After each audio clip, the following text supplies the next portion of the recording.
Hello दोस्तों, नमस्कार। आपका स्वागत है हमारे न्यूज़पेपर के डिस्कशन में। आज के न्यूज़पेपर में जो भी इम्पोर्टेंट आर्टिकल्स हैं, उसे हम देखते जाएँगे और आपको इन सारे आर्टिकल्स को खुद भी अच्छे से करते जाना है। जो भी इम्पोर्टेंट चीज़ें हैं, वहाँ पे हम देखते जाते हैं।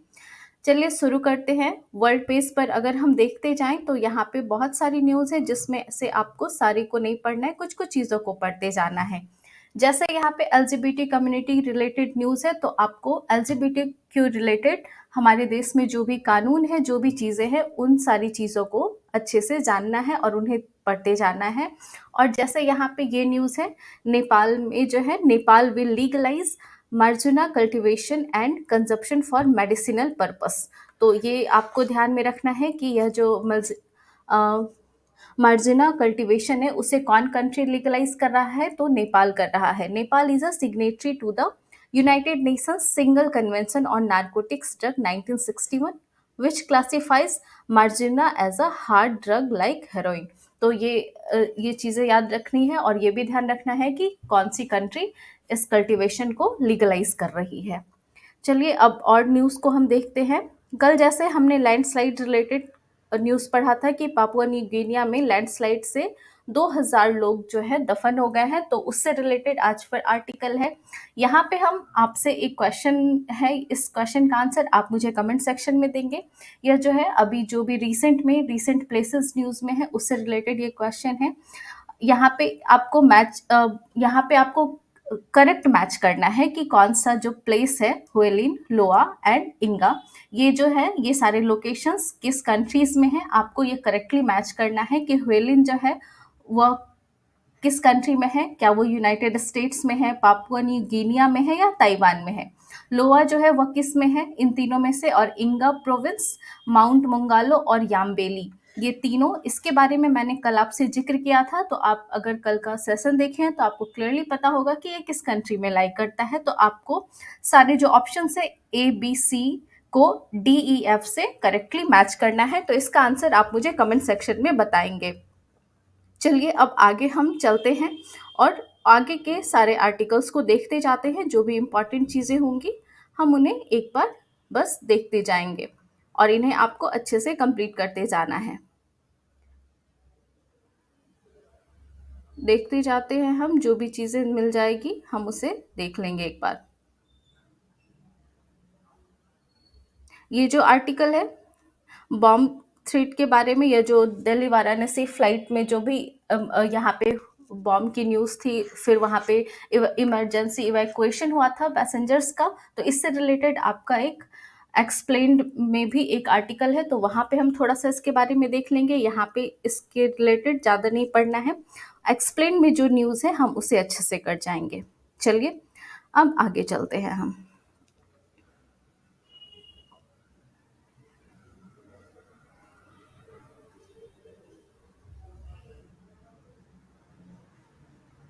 यहाँ पे हम ये जैसे अभी साइक्लोन अभी बहुत न्यूज़ में है, तो आपको साइक्लोन जो रीमल साइक्लोन है, इससे रिलेटेड चीज़ें भी पता होनी चाहिए कि साइक्लोन रीमल की वजह से अभी लैंडस्लाइड्स वगैरह आ रहे हैं नॉर्थ ईस्ट रीजन्स में और बहुत सारे लोगों की डेथ हो रही है। तो इसलिए आपको साइक्लोन रीमल के बारे में भी जो भी चीज़ें हैं, जैसे कल मैंने बताया था, ओमान ने इसका नाम रखा है, और सारे आर्टिकल्स को भी आप पढ़ते जाएंगे तो एडिशनल पॉइंट्स मिलते जाएंगे। तो इन सारी चीज़ों को आपको ध्यान में रखना है, जो भी चीज़ें न्यूज़ में है।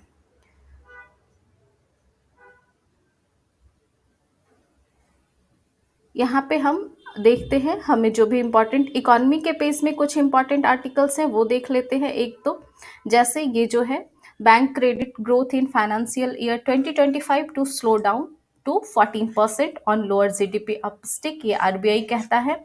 और क्रिसिल का रिपोर्ट है कि the banking systems credit growth will drop by 2 percentage points in financial year 24-25। और यहाँ पे सारी जो कॉर्पोरेट सेगमेंट, ये सारा कुछ यहाँ पे डेटा दिया हुआ है, तो इन सारी चीज़ों को भी एक बार हमको देखते जाना है। यहाँ पे अगर हम देखें तो आरबीआई ने जो है अभी recently RBI launches retail direct mobile app fintech repository, जो 3 मेजर इनिशिएटिव्स है आरबीआई के द्वारा लॉन्च किए गए हैं, तो उन्हें एक बार देख जाना है। ज़्यादा डिटेल नहीं जाना है, लेकिन जानना है कि कौन कौन से इनिशिएटिव्स हैं। जैसे प्रवाह portal, the retail director mobile app. यह जो है प्रवाह is a secure and centralised web based portal for any individual और entity to seek authorization, license or regulatory approval on any reference and made by it to the RBI. तो प्रवाह हो गया a web based portal to seek authorization license. फिर next है direct mobile app, retail direct mobile app to provide retail investor seamless access in government securities transactions. तो ये हो गया। और थर्ड है repository with information on Indian fintech firms. तो ये 3 इनिशिएटिव्स हैं आरबीआई के द्वारा जो लॉन्च किया गया है। और आरबीआई ने जो है रिटेल डायरेक्ट पोर्टल को नवंबर 2021 में ही लॉन्च किया था, और उसके बाद अभी उसका ऐप जो है वो लॉन्च किया है। तो बस इतना ध्यान में रखना है कि आरबीआई के द्वारा जो 3 न्यू इनिशिएटिव्स हैं वो क्या हैं। और अगर यहाँ पे हम एलआईसी रिलेटेड न्यूज़ देखें, तो एलआईसी के चेयरमैन ने कहा है कि वह जो है अब हेल्थ इंश्योरेंस में भी इंटर कर सकती है एलआईसी। तो इसकी संभावना है कि आगे अपकमिंग डेज में आपको उससे रिलेटेड कुछ न्यूज़ मिलेंगे कि would enter into the health insurance segment and can explore inorganic options if such an opportunity arises. अगर ऐसा कुछ होता है तो ये हेल्थ सेक्टर, हेल्थ इंश्योरेंस में आपको एलआईसी रिलेटेड बहुत सारी चीज़ें देखने को मिलेगी। अब हम एडिटोरियल पेज पे एक आर्टिकल देखते हैं, एन आउटडेटेड न्यूक्लियर डिबेट। ये आपके लिए बहुत इंपॉर्टेंट आर्टिकल है, आप इसे कंप्लीट अच्छे से कर जाएंगे क्योंकि ये इंपॉर्टेंट हो जाता है आपके लिए। अभी जो प्रेजेंट सिनेरियो है हमारे वर्ल्ड का, प्रेजेंट जो भी वर्ल्ड में अभी सारे वॉर हो रहे हैं, चाहे वो हमास इजराइल वॉर हो रहा हो या रसिया यूक्रेन वॉर हो रहा हो या फिर साउथ चाइना सी में जो भी इश्यूज आ रहे हैं, उन सभी के वजह से अभी जो है न्यूक्लियर डिबेट जो है वो टॉप पर आ गया है। इसलिए ये आपके लिए इम्पॉर्टेंट हो जाता है। इसलिए इस आर्टिकल को तो आप कंप्लीट अच्छे से कर जाएंगे और नोट डाउन कर लेंगे जो भी इम्पॉर्टेंट आपको इसमें मिलेंगे। यहाँ पे जैसे ये दिया हुआ है, nuclear factors have return to the top to the agenda in the competitive calculus among major powers as well as in key regional like Europe, Middle East, and Asia. Nuclear energy is also back on the civilian radar as the challenges of managing climate change become acute each year. Meanwhile, tech companies are showing unprecedented interest in nuclear power to feed their electricity guzzling data centres. यानी nuclear power जो है अभी top पे है ही सारी regional countries में, और साथ ही जो है टेक कंपनीज भी यहाँ पे अपना इसमें अपने जो भी उनके अपने फ़ायदे के लिए इसमें इस एरिया में ध्यान दे रही है, और इस वजह से ये बहुत ही ज़्यादा न्यूज़ में है। तो पूरा आर्टिकल को आप कंप्लीट अच्छे से पढ़ जाएंगे, इसमें आपको बहुत सारी चीज़ें मिलेगी मेंस के पॉइंट ऑफ व्यू से। एक्सप्लेन पेज की ओर तरफ चले तो एक्सप्लेन पेज में जैसे अभी हमने देखा था कि वाराणसी इंडिगो फ्लाइट्स रिलेटेड, तो वहाँ पे वो न्यूज़ था, और यहाँ पे एक्सप्लेन पेज में बताया गया है कि what are evacuation slides in aircraft. Aircraft में इवैक्यूएशन स्लाइड्स क्या है और किस तरह से उनकी ज़रूरत है और किस तरह से वो वर्क करते हैं। तो यहाँ पे पूरा दिया हुआ है what are evacuation slides. An evacuation slide is an inflatable slide that allows passengers to safely exit the aircraft during an emergency when no ladders can be put. ये जो एयरक्राफ्ट्स होते हैं, यहाँ पे जो एग्जिट पॉइंट होता है, यहाँ से अगर ये, क्योंकि वहाँ वो बहुत ऊपर होता है, लगभग 1-2 मंजिल ऊपर होता है, तो डायरेक्टली गेट ओपन होने के बाद कोई नहीं नीचे उतर सकता, और जब अचानक से कोई इश्यूज आता है, इमरजेंसी आता है, तो वहाँ पे सेफली एग्जिट करने के लिए यह जो है वहाँ पे इवैक्यूएशन स्लाइड्स को का यूज़ किया जाता है। तो उसी से रिलेटेड है, आप एक बार इसे देख जाएंगे। यहाँ पे बताया गया है कि there are 4 types of evacuation slides, inflatable slide और राफ्ट, और inflatable exit ramp and inflatable exit ramp और स्लाइड। ये 4 टाइप्स है, और ये जो क्या प्रोटोकॉल है इन स्लाइड्स को डिप्लॉय करने का, वो सारी चीज़ें यहाँ पे दी गई है, तो इन्हें एक बार आप देख जाएंगे। अगर हम एक्सप्लेन का दूसरा आर्टिकल देखें, तो यह जो आर्टिकल है इसमें डेंजर फ्रॉम लैंडस्लाइड्स से जो भी डेंजर हैं हमारी कंट्रीज़ में, जो भी चीज़ें हो रही है वो उसके बारे में यहाँ पे कंप्लीट बताया गया है कि जैसे अभी साइक्लोन की वजह से भी जो है लैंडस्लाइड्स जो है उसका वो ज़्यादा हो गया है नॉर्थ ईस्ट रीजन में।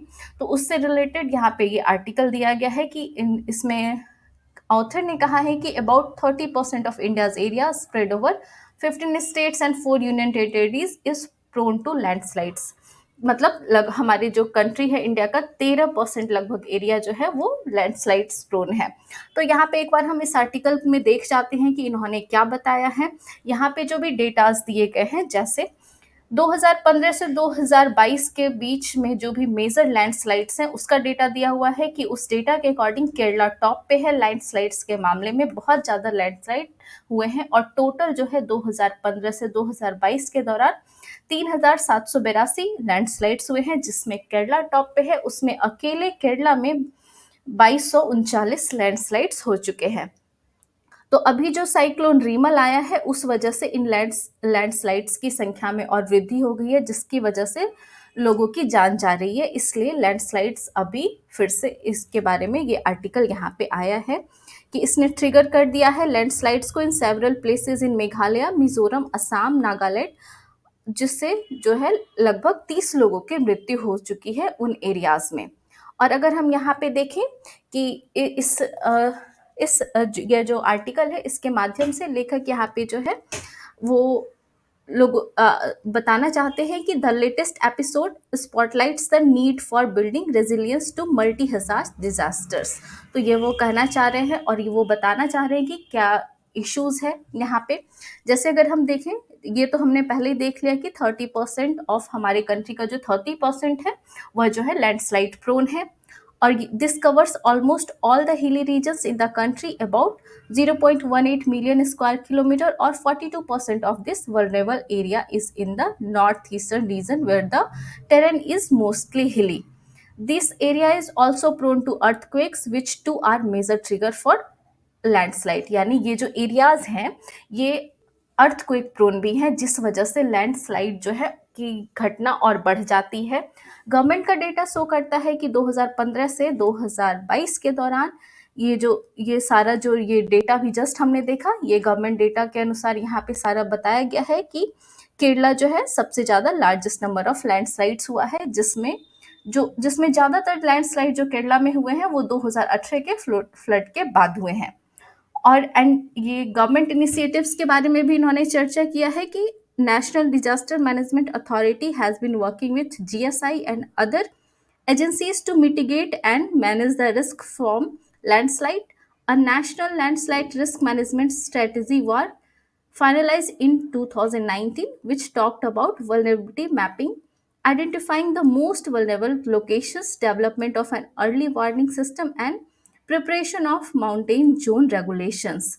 ये गवर्नमेंट द्वारा जो भी इनिशिएटिव्स हैं, जो भी चीज़ें चलाई गई है लैंडस्लाइड्स के रोकथाम के लिए, उसके बारे में बताया गया है। लेकिन बात क्या है कि मोस्ट ऑफ द वर्क जो है still remain to be done. यानी ये सारे इनिशिएटिव्स तो जरूर गवर्नमेंट ने स्टेप लिए हैं, लेकिन बहुत सारा काम करना अभी बाकी है। जितनी ज़रूरतें हैं उतना वर्क नहीं किया गया है। और अगर हम अर्ली वार्निंग सिस्टम की बात करें तो some early warning systems has been developed, कुछ डेवलप किए गए हैं और कुछ डिप्लॉय भी किए गए हैं ट्रायल बेसिस पे फ्यू लोकेशंस पर, लेकिन बहुत कम जगह उन्हें डिप्लॉय किया गया है। जैसे यहाँ पे दिया हुआ है कि ये जो लैंडस्लाइड्स होते हैं इनका एक रीज़न अर्थक्वेक भी है। तो ये जो अर्ली वार्निंग सिस्टम डिप्लॉय किया गया है वो केवल रेनफॉल के केस में, यानी रेनफॉल के वजह से अगर लैंडस्लाइड हो रहा है तो वो हमें पता चल जाएगा। लेकिन अर्थक्वेक की वजह से जो लैंडस्लाइड होना है वैसा अभी अर्ली वार्निंग सिस्टम हमारे पास अवेलेबल नहीं है, तो ये इश्यूज हो जाता है। और दूसरी बात क्या है कि अर्ली वार्निंग सिस्टम का जो भी डिप्लॉय करना है, जो कर रहे हैं CBRI, IIT रुड़की, IIT मंडी के द्वारा जो किया जा रहा है वो बहुत ही कम जगहों पर अभी उसे डिप्लॉय किया गया है, तो उसमें जल्दी लानी चाहिए। उसे और भी जगहों पर जितनी जल्द हो सके डिप्लॉय करना, ये अभी हमारी ज़रूरत है। और अगर ह्यूमन प्रेशर की बात करें तो इन सारी चीज़ों के अलावा ह्यूमन प्रेशर भी ये आ जाता है कि जैसे many hilly areas do not have building regulations, वहाँ पे बिल्डिंग रेगुलेशंस नहीं है। Often regulations are not implemented effectively, अगर कहीं पे रेगुलेशंस है भी तो वो इफेक्टिवली जो है वहाँ पे इम्प्लीमेंटेड नहीं हुआ है, नहीं किया जा रहा है, जिस वजह से वहाँ और भी बढ़ जाता है, रिस्क बढ़ जाता है। जो भी वहाँ न्यू कंस्ट्रक्शंस हो रहे हैं, इंफ्रास्ट्रक्चर डेवलपमेंट हो रहा है और एग्रीकल्चर प्रैक्टिसेस किए जा रहे हैं लोगों के द्वारा, वो सारा जो है लैंडस्लाइड के रिस्क को और भी ज़्यादा बढ़ा देते हैं। और ये हिली एरियाज हैं तो यहाँ पे बहुत ज़्यादा नुकसान हो जाता है लैंडस्लाइड की वजह से। तो ये इस सारे डेटास को आप एक बार नोट डाउन कर लेंगे। नाउ आगे चलते हैं हम। ये जो नेक्स्ट आपका आर्टिकल है, how criminals based in South East Asia are trapping Indians online.